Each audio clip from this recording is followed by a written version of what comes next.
आज क्लास चलेगी सृष्टि की क्लास 5। आपके पहले चैप्टर का नाम है द ग्लोब। ग्लोब्स के बारे में जानने से पहले इसका इंट्रोडक्शन जान लेते हैं कि हमारी पृथ्वी होती क्या है। सबसे पहले इंट्रोडक्शन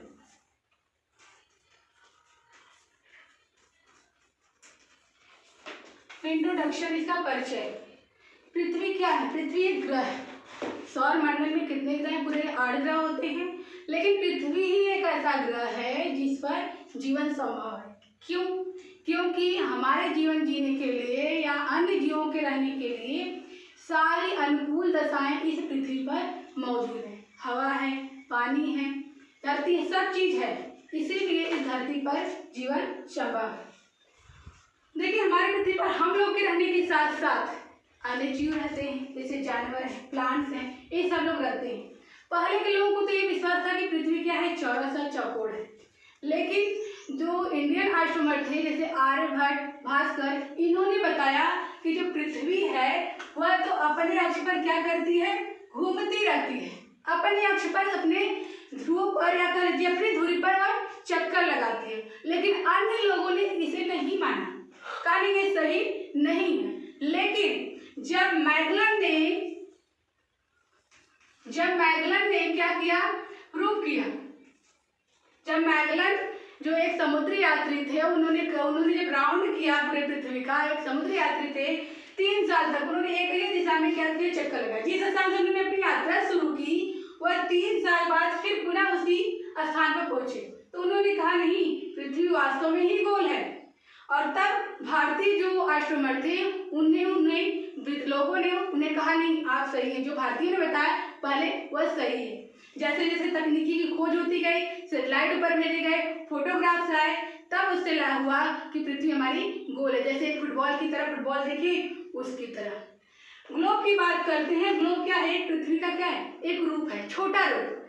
हम तो पूरी पृथ्वी को एक जगह खड़े होकर नहीं देख सकते, इसलिए क्या करते हैं कि ग्लोब के माध्यम से पृथ्वी का अध्ययन करते हैं। हम पूरे हिस्से को देख तो सकते नहीं, और यहाँ पर देखें तो लगेगा कि हम जितना हमें हमारी आंखों के सामने दिखाई देगा वो तो दिखेगा, लेकिन कैसी है ये तो दिखेगा नहीं। तो ग्लोब के माध्यम से हम क्या करते हैं, पृथ्वी का अध्ययन करते हैं। और ग्लोब पर ही हर चीज, चाहे वो कंटिनेंट है, महाद्वीप है, महासागर है, वह ग्लोब के माध्यम से देखते हैं। और यहाँ तक कि यहाँ पर जो है उसे अलग अलग कलर से इंडिकेट किया जाता है ग्लोब पर, चाहे माउंटेन है या वाटर है। वाटर को हम लोग अगर ग्लोब पर करते हैं तो अब ब्लू कलर से इंडिकेट किया जाता है, ब्लू कलर। जैसे ब्राउन हुआ, ब्लैक हुआ, ग्रीन हुआ, इन सबको, लेक है, कंटिनेंट है, आइस है और माउंटेन है, सबको इंडिकेट किया जाता है अलग अलग कलर के माध्यम से। देखिए, आते हैं axis of the earth. Axis of the earth क्या होता है?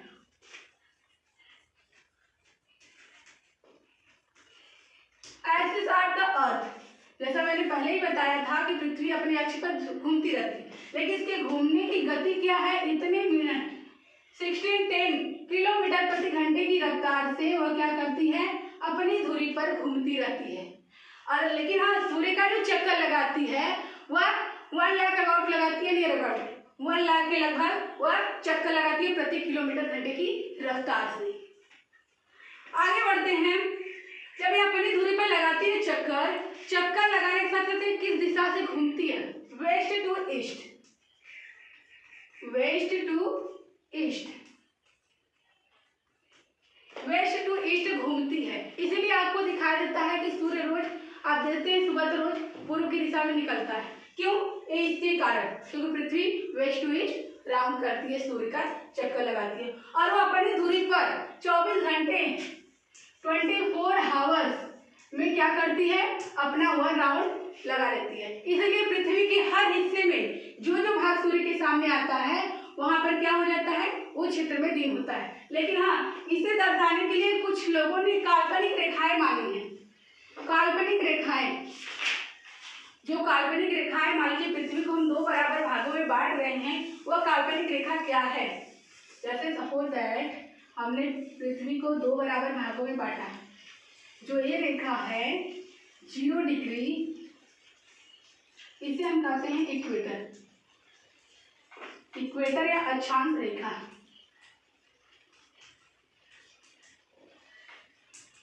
जो क्या करती है, इस पृथ्वी को, इस धरती को 2 बराबर भागों में डिवाइड करती है। ऊपरी हिस्से को हम कहते हैं नॉर्थ और निचले हिस्से को क्या कहते हैं, साउथ।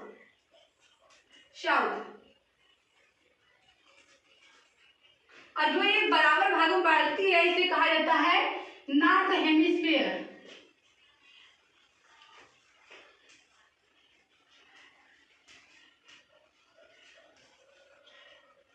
और इसे कहा जाता है साउथ हेमिस्फीयर।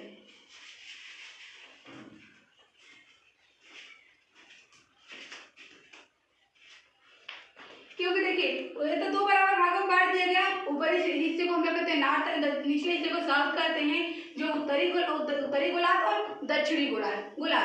और देखिए ये जो रेखाएं होती हैं, जो इक्वेटर की जो रेखाएं होती हैं एक दूसरे के समानांतर होती हैं। जो ये रेखाएं होती हैं ये ध्रुवों की तरफ क्या होती जाती हैं, बढ़ती जाती हैं, पोल्स, जिसे हम कहते हैं नॉर्थ पोल और साउथ पोल।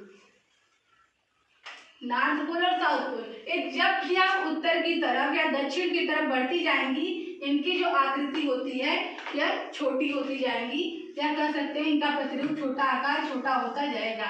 और यहाँ पर आपका जो इक्वेटर है यहाँ पर ये सबसे बड़ा होगा, या यहाँ पर इसका जो सर्किल बनेगा वह सबसे बड़ा होगा या सबसे दीर्घ वृत्त बनेगा।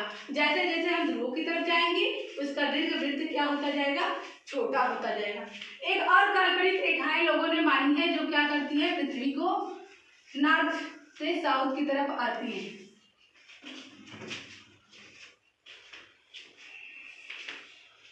नॉर्थ से साउथ की तरफ आती हैं, इन्हें हम क्या कहते हैं, इन्हें कहते हैं लॉन्गिट्यूड। एक तो लेटिट्यूड होता है और एक क्या होता है लॉन्गिट्यूड, यानी एक अक्षांश रेखा और एक देशांतर रेखा। देशांतर रेखा मैंने अक्षांश रेखा के तो बारे में बताया, लेकिन आते आते कितने पर आती है, हम एक अंश का मान लेते हैं लेकिन अपने सुविधा के लिए 10 डिग्री का मान करते हुए आगे बढ़ते हैं और यहाँ पर 19 डिग्री तक आते हैं, दोनों तरफ 90। तो कह सकते हैं कि टोटल कितने होते हैं लेटिट्यूड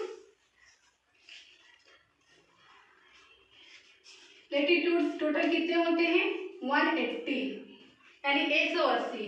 और यहाँ की लॉन्गिट्यूड की बात करें अगर देशांतर रेखा की तो ये कितने होते हैं टोटल 180 इधर होते हैं यानी वेस्ट की तरफ और 180 ईस्ट की तरफ होते हैं। तो टोटल कितने हुए, टोटल हो गए आपके लॉन्गिट्यूड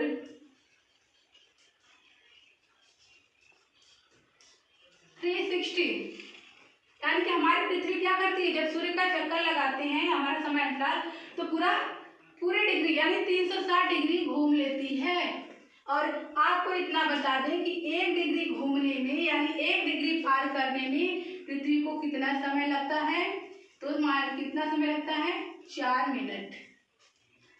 4 मिनट का समय लगता है, यानी 15 डिग्री पूरा पार करने में आपको लगेगा 1 घंटा।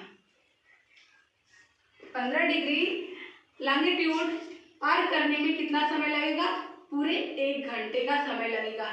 जो कि हमारा जो 0 डिग्री है लॉन्गिट्यूड, यहीं से इसका हमारा प्रमाणिक क्या कह सकते हैं अंतर्राष्ट्रीय समय लिया गया है, जो कि लंदन के निकट ग्रीनविच नामक स्थान से लिया गया है। आपके मन में ये भी आता होगा कि क्यों भारत में भी इसका समय प्रमाणित अलग अलग है, हर जगह अलग अलग है।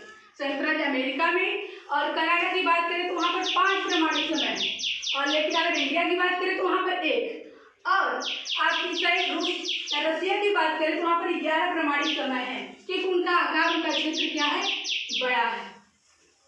नेक्स्ट चैप्टर में हम इन्हीं के बारे में चर्चा करेंगे, लॉन्गिट्यूड क्या है और लेटिट्यूड क्या है। आपको होमवर्क के लिए 2 क्वेश्चन दिया जा रहा है बच्चों, आप सॉल्व करिएगा। पहला क्वेश्चन है what is a globe, globe क्या होता है उसके बारे में, और दूसरा क्वेश्चन है आपका what do you mean by the equator, equator यानी अक्षांश रेखा की परिभाषा क्या होती है। ठीक है, थैंक यू।